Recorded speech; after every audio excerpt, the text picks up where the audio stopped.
All right, so more corruption in politics. So political bosses. So every major city in the United States was controlled by what they called a boss.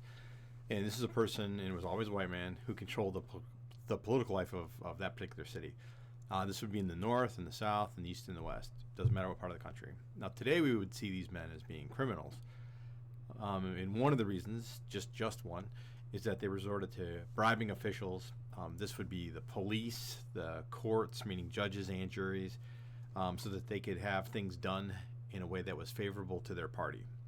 Now, each city doesn't have just one boss. There's a Democratic boss and a Republican boss. And these people will actually control who gets elected, who gets to even run for decades. And then things will start to change during this period that follows this particular period we're talking about, which is called the Industrial Revolution or the Gilded Age, into what's called the Progressive Era. So the most famous or infamous of these bosses was a man by the name of William Tweed. His nickname was Boss Tweed, and he is out of New York. And these men in general are really corrupt. And honestly, the United States was anything but a democracy back then, because they controlled who could vote, and pretty much how they voted too. They used to do all kinds of crazy things. These bosses, like they would have their lieutenants go out, have people vote multiple times. The elections were rigged. Tweed himself would buy votes, and sometimes that meant like outright giving people money, but it could mean things like buying people rounds of alcohol at the saloon and then having them go out to vote, and then if they voted the way that you wanted, you would go buy them another round of whiskey. It could be getting people a job, an apartment. It's called a quid pro quo. It's something for something else, sort of relationship. So elections in the late part of the 19th century were not anything like they are today. Okay. Now, the empire that Bill Tweed built in New York is estimated to have a value of $200 million, which is a lot of money, especially in the 19th century. Now, Bill Tweed will be brought down in New York by the governor. His name is Samuel J. Tilden. Remember his name because he's important. Samuel J. Tilden. So there was a census taken in 1870. There's a census taken every 10 years. The Constitution requires it. And something I want you to keep in mind is that the population of the United States is 39 million people at that time. So this meant that the United States was the third largest nation in the Western world. Great Britain was first with 115 million, followed by France with 47 million. Let's see. So between 1860 and 1870, the United States' population has actually increased by 26.6%. And during that time, we also fought a civil war in which nearly 750,000 men died. So what accounts for all that increased population? Well, the answer to that is immigration. People were coming to the United States from Asia, specifically China, but also Japan as well, and Korea. And then people were coming from all different parts of Europe. They were coming from France. They were coming from Germany, Italy, Spain, Greece, Russia especially. All right. The problem with bubbles is, so the United States during the period after the Civil War is experiencing like incredible economic growth. But if you've been reading the book, which I hope you have, you'll know that growth didn't always happen like on a smooth plane. Sometimes there's a lot of growth, people's lives, are improving, and then there's crashes right after. And these crashes are caused because there's no system in place to make sure that the loans or the investments that are being made by like banks, that they get paid back. And this is a really bad thing because that makes the economy go up and go down. It's called the business cycle, but like it's not a pleasant thing to experience. So banks, they made all these loans to like build railroads, factories, ports all across the United States. And this works for a while, so long as the railroads being built remain profitable. But once you've oversaturated, like you've made too many railroad systems, like the amount of money that you can make goes down. If you make too much of anything, right, the price will go down. When there's only a limited resource, that makes it expensive. I mean, think of it this way, you guys. Like, diamonds are relatively rare, right? Gold is very rare, and it's a very valuable thing. where you look at like copper. I mean, we use it to make pennies out of, right? It's one of the most abundant resources that we have on the earth, so it's super cheap.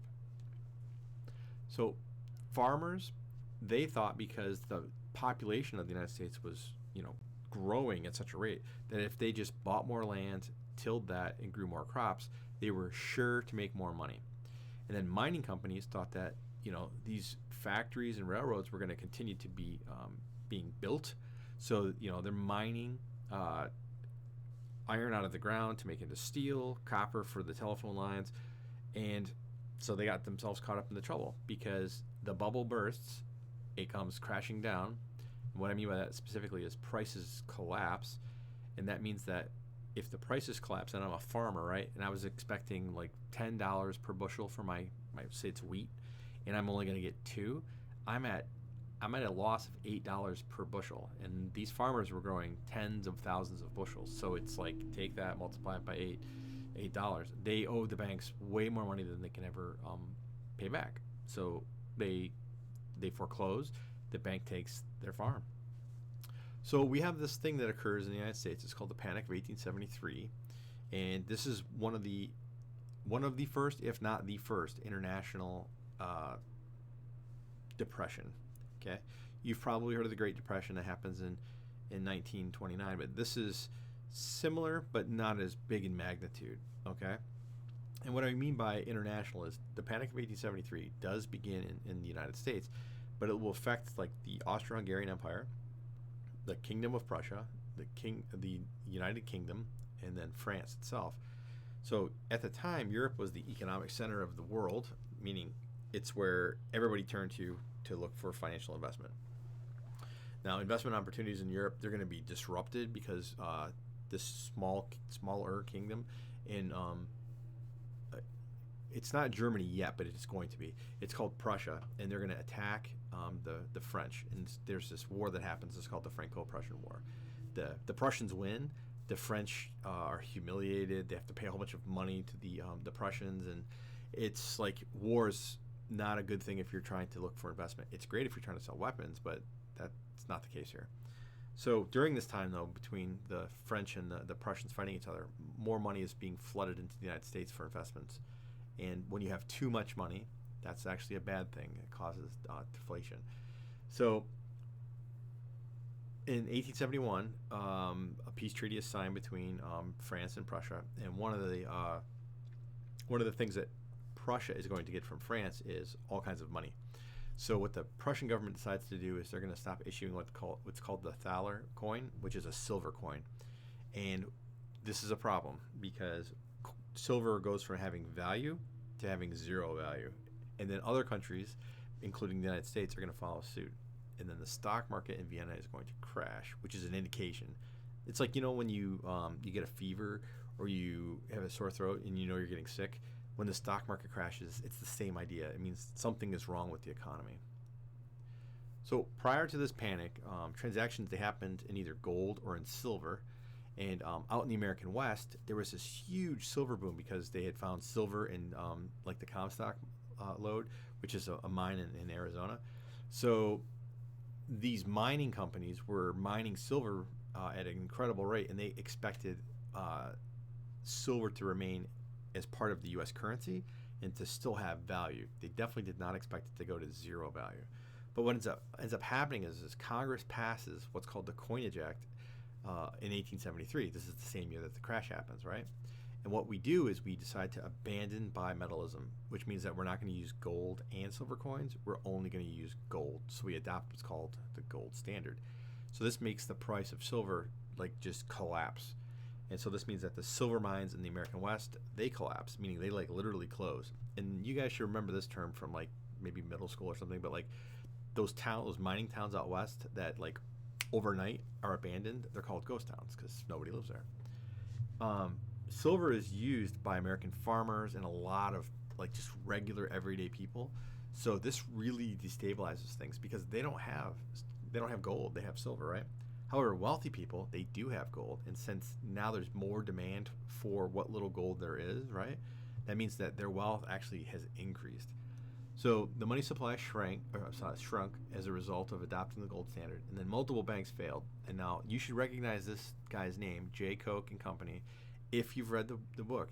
This is the guy who his company was selling shares for the Northern Pacific Railroad, but they couldn't sell those shares, so they went bankrupt. And as a result of that, we have a whole set of banks across the United States that fail. That's a nice way to say it. What it really means is if you have money in the bank, that money is gone. So if you had money in the bank in 1873, you didn't have any money in the government. Like today, there's federal insurance that will like give you back a certain amount of money. Back then, if the bank closed, you were just out of luck. As a result of banks closing, then businesses close, and businesses close because railroads close. We have 55 fewer railroads between 1873 and 1879, and then factories across the country are closing. That's what this means is, this one right here, unemployment increases. The stock market will actually close for 5 to 10 days to try to stabilize things. That's, like I said, that's never a good sign. The stock market crashes or closes. And then we have deflation. Remember I told you that money from Europe was coming into the United States. And then overall prices fall. Now that might not sound like a bad thing to you, because you might be thinking, well, yeah, if I don't have that much money and then like prices fall, then that's a good thing for me. In the short term, you're right. But in the long term, it's not a good thing, because this means that people aren't buying something. And if they're not buying it, then there's no reason to make that thing. And if there's no reason to make it, then there's people that don't have jobs. So there's like massive unemployment. In the book you're reading, these people are called tramps. These are people who would go from one city to the next, and they would like bum rides on the railroads. In 1876, we have an election. So we've got Rutherford B. Hayes. He is the Republican candidate. He's the governor of Ohio. And then his rival, or the person that's running against him, is over here, and that is Sam Tilden. Remember I talked to you guys about him? He's the one that brought down Boss Tweed. He's the governor of New York. Now, when the election day was over and the electoral votes were counted, 165 electoral votes went to Rutherford B. Hayes, and 184 went to Tilden. At the time, you needed 185 electoral votes in order to be elected president. So there are 20 electoral votes from 4 different states that are contested, meaning something is wrong with the count, something is wrong with the results themselves, like maybe they don't match up or something's not right, and it's unresolved, meaning it hasn't been figured out yet. So the 4 states are Florida, Louisiana, South Carolina, and Oregon. So I know that equals more than 20, but just trust me, it really is that way, because Oregon's electoral problem was just 1, okay? And I'm not going to test you in that part, but I just want you to understand like what's going on with this election and why it ends up being really, it's the end of Reconstruction.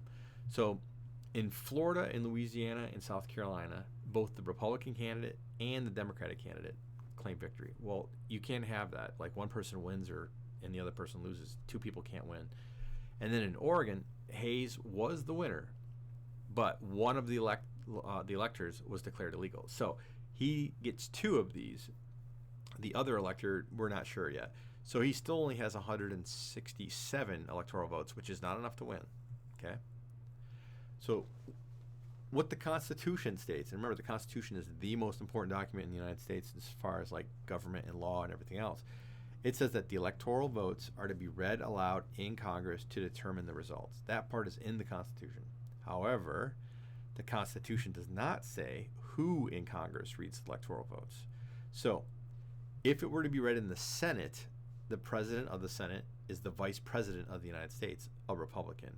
However, if the electoral results are going to be read in the House of Representatives, the Speaker of the House is a Democrat. So deciding who is responsible, the Senate or the House, to count these electoral votes is going to determine who wins. All right, that doesn't seem right. So it's safe to say, if it's going to be the Senate reading those votes, a Republican's going to win. If it's the House, it's going to be a Democrat. What ends up happening is Democrats in the South are really riled up about what's going on with this election. They kind of think that it's been stolen. So they begin to form militias, and they're already armed. And we've talked about how there are armed militias down in the South. Remember the Ku Klux Klan and others that are like terrorizing Republicans? And they were shouting slogans like Tilden or blood. And in your textbook, you'll actually see a pamphlet that says that too. So there's an informal deal that's struck, which what that means is a group of guys got together in a back room. They decided like how to figure this out without resorting to violence. And so what the resolution is what's known as the Compromise of 1877. So what happened is they awarded all 20 electoral votes to Hayes, and in return for getting all 20 electoral votes, the Democrats they acquiesced to Hayes, saying, okay, yes, we agree, Hayes is the president of the United States. But the Republicans agreed that they're going to withdraw all federal troops from the South. And this is the ending of Reconstruction. Okay? So in effect, power in the southern states goes back to the Democratic Redeemers. Remember, those are the Confederates that were pardoned by Grant. And then they proceeded to strip away all of the civil rights legislation that was passed during and after the Civil War. So all of the advancements that African Americans had made in the South just are gone. So because there's no federal troops to enforce federal law, the southern states passed black codes first, then they strip African American men of the right to vote, and they fail to follow the provisions of the 14th Amendment, which is, remember, that's due process of law, meaning everybody's supposed to be equal under the law. And then the 15th Amendment, which guaranteed African American men the right to vote. Okay, these laws are still in place, right? Even though the Union soldiers aren't there, but there's nobody to enforce them. All right, one or two more things. So laissez-faire, it's a French term for a particular type of economic view, which calls for events to take their own course without interference from an outside force, meaning the government does not get involved. So in the United States, we're actually moving away from an agriculturally dominated economy, which we've talked about, to one of industry. And the government doesn't really involve itself in the economy at all. And the economy, remember I told you, it's the business cycle means it's going up. That's a boom period. That's a good time of, good things. But then it crashes back down into these depressions, and that's a bad thing. Well, if you lose your job today, you can get unemployment insurance. If you lost your job in 1873 to really the 1930s, oh well, find another job. The problem is there aren't other jobs to find, and so we have large groups of people, families that don't have any income. They get thrown out of the homes or apartments that they rent, and there's not a lot of food. Churches will do what they can to try to alleviate the problem. They'll be giving out soup and blankets and stuff like that, but the need is far, far greater than private individuals can accommodate. So there are exceptions, like when Congress actually will grant land to the railroad companies to build the Transcontinental Railroad. Congress doesn't totally not get itself involved in the economy, but it's just that when it does, it typically helps the business side and doesn't really help the labor side too much. Okay? But as it says, but for the most part, people are allowed to do what they want, how they want, and to be left completely alone. And you're going to see that that's going to result in some pretty interesting things, like cocaine being given to children in to soothe their gums, stuff like that. It's pretty crazy time. All right, this is the last slide. The Grange. So the Grange is a farmers organization, or it's like a cooperative of farmers. It's mainly in the American, in the range, like where the plains are, like Wyoming and places like that. But it also involves farmers in Michigan, farmers in the South too. But its strength is really in the middle part of America. The farmers are angry, and what they're angry about is, first, the railroads, being monopolies, they could fix prices, meaning they would set prices high. So this says here that fixing prices is charging different customers different prices to ship goods. So they could charge really, really high rates to farmers, but they might charge really low rates to a farmer who, I don't know, they're related to or something like that. It's an unfair system. They're not charging people the same. And then farmers are also angry at banks and the loan system that exists, because farmers were taking all these large loans, like I said, to buy land and to buy equipment because they expected the price of food to continue to go up, but that didn't happen. And then the warehouses where farmers take their crops to be stored before being put onto trains and then shipped across the country, they're really expensive. And they're owned by people like Andrew Carnegie and John Rockefeller. These are people who, if you don't know who they are, they're among the richest people that have ever lived on the planet. And then the other thing that the farmers are really upset about is the adoption of the gold standard, because this means that their silver is useless, and since they don't have much gold, if any gold, they don't have much money.